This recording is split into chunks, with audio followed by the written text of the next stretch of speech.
La République démocratique du Congo étant un pays continent de par sa superficie, partageant les frontières avec d'autres pays voisins comme le Rwanda, mérite bien le respect. C'est dans cette logique que l'honorable Melvis, réagissant aux propos du président Paul Kagame, en lui rappelant que la RDC de Kabila n'est pas celle de Tshisekedi. Ce sont des déclarations qui ont estomaqué tout Congolais qui connaît l'histoire de son pays et qui se bat chaque fois pour que le pays puisse renaître de ce endroit où nous étions imposés par les petits faux leaders de ces pays. Monsieur Paul Kagame, je l'ai suivi avec les oreilles politiques et les yeux politiques. J'ai seulement compris qu'il est en train de confondre la période et le leadership.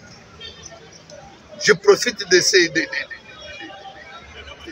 ces temps pour donner une réponse à M. Paul Kagame et lui dire la RDC d'hier n'est pas la RDC d'aujourd'hui. Et le leadership, quand aujourd'hui le Congo n'est pas le leadership d'hier, s'il pouvait à tout temps claquer, parler du mal contre ces beaux pays, il doit comprendre quelque chose et je le tire à l'oreille que le Congo de Tshisekedi n'est pas le Congo de Kabila, n'est pas le Congo des autres. Ça, c'est le Congo qui est en train de porter sa nouvelle casquette d'une grande nation, des grands pays au centre de l'Afrique. Donc, il doit comprendre seulement que le Congo d'aujourd'hui, il ne peut plus s'approcher, il ne peut plus parler parce que l'homme à la hauteur du pays est là, monsieur.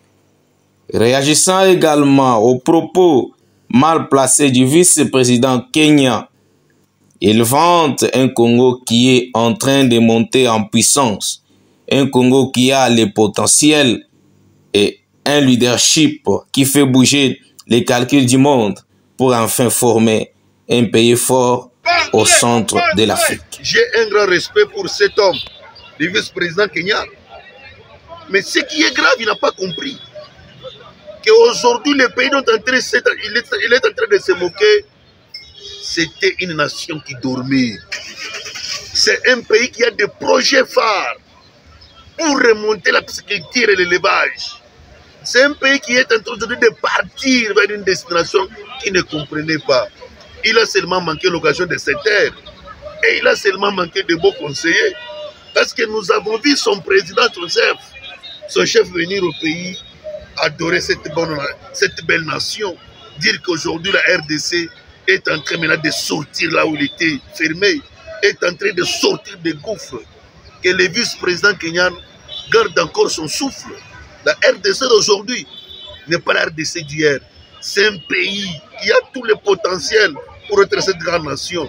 Alors nous leur demandons, ils doivent lire l'histoire bien, parce que les lignes sont en train de bouger et chaque nation en Afrique rentrera à sa place respective au politologue.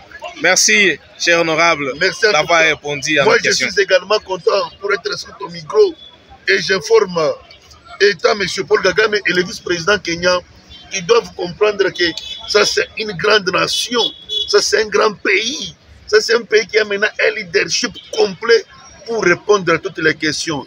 Hier, M. Kagame avait toute la clé de toutes les portes diplomatiques. Aujourd'hui, il n'en a pas. Il a seulement trouvé un coriace, un vertébré, un habitué de la guerre qui est sur le front. M. Kagame n'a pas encore pleuré. Il va encore pleurer de plus. Je vous dis, je vous